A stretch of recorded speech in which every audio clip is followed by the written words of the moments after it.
Hello, I'm Rob and welcome to this edition of R&B Reviews. Today I'm going to be doing a rant or a topic on whether people, moviegoers I should say, still listen or read reviews from movie critics. And the reason why I wanted to do this video is because beginning about a couple months ago, filmmakers had been blaming critics' bad reviews for the box office failures of some of their films. For example, Jerry Bruckheimer and Johnny Depp, said that the bad reviews is what kept people away from The Lone Ranger. And then when Kick-Ass 2 came out and it didn't make quite as much money as the first film, again, same thing. It was the critics' bad reviews that influenced people not to go. And City of Bones, The Mortal Instruments, was another movie that didn't do well. And they're like, oh, it's the critics' fault. They gave it bad reviews and nobody wanted to come.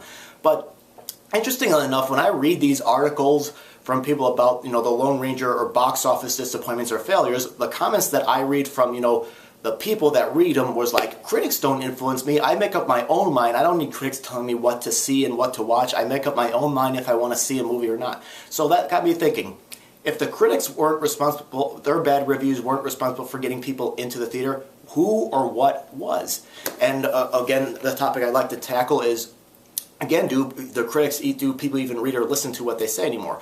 Let's start with me, for example. I do read and watch reviews on YouTube as well as on the newspapers and on online and all. I usually do that after I see and review a movie for the channel, and I do that just to see how similar or different our points of view are on the film. Sometimes I might see something that I missed, or maybe I feel like the reviewer is going all wrong and completely missed the point. Some of the people that I read that are professionals were Richard Roper. I know when Roger Ebert was alive, I would read his stuff.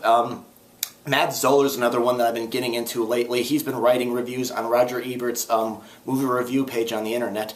And then of course there's people on YouTube check up on, like Schmoes Knows, Gavin Dad, a whole bunch of them.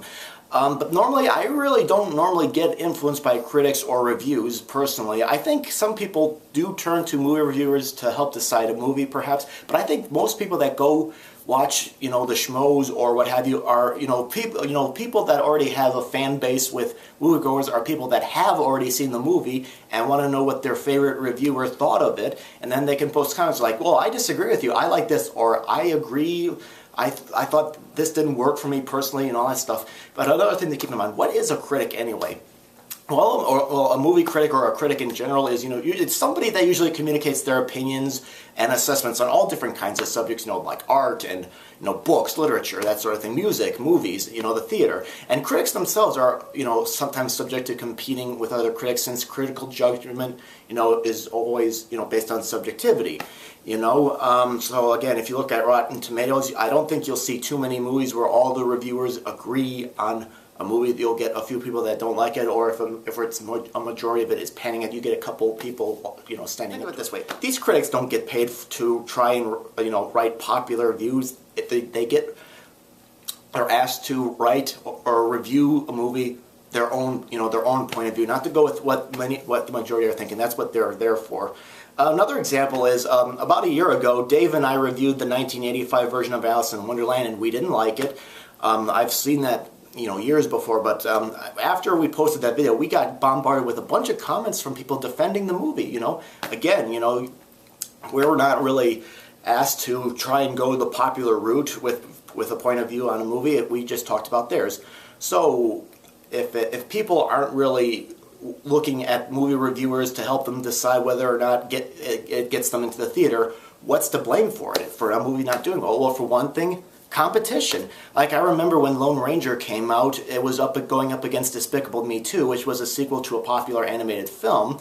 And I know that there were word of mouth eventually played a role in it. Like, I know some people had issues with the Lone Ranger. Some people felt Johnny Depp was doing the same shtick, or Armie Hammer just wasn't really well enough for the leading role. Some people complained it was too long. And I know one weekend in July there was like 5 or 6 movies that came out. Like, I remember there was Turbo, Reds 2, R.I.P.D., all these movies coming out in one weekend, and people had a hard time trying to figure out which one to go to because there were so many of them. But I think the biggest factor in what determines whether people are going to go see a movie or not, at least nowadays, is the trailers. The trailers have to look good in order to get the people into the theater. That's something that Brendan and I have been saying since we started this channel. The trailers have to look appealing, and sometimes whether that means getting all the funny parts in them from the movie into the trailer, whatever it's got to do to get them into the trailer. Because if the movie looks stupid, then the movie is stupid. That's probably their philosophy.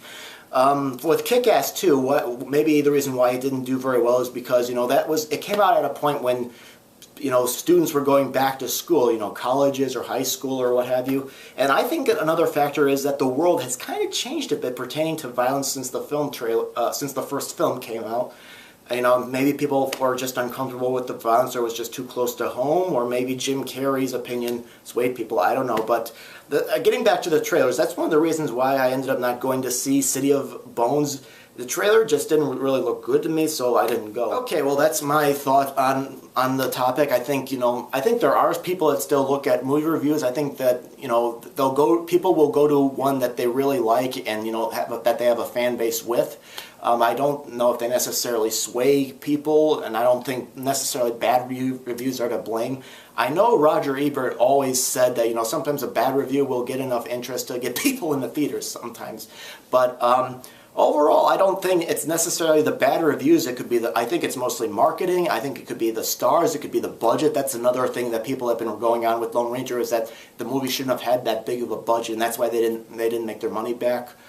It could be all different kinds of things. The trailers got to look good. If the trailer looks horrible, then the movie, people are going to think that the movie is horrible and they're not going to go see it. Also, another thing is, if you are interested in looking at other new movie reviewers, there's a couple I like to recommend. One is Matt Price, and another is Stuart Raw. I'll put a link to their YouTube page in the description box. They're just getting started in the movie review world of YouTube. If you want to, give them a shot, see if they are something that would interest you, but feel free to check out their videos. They got very interesting ones. All right, now I'm going to open the comment box to you guys.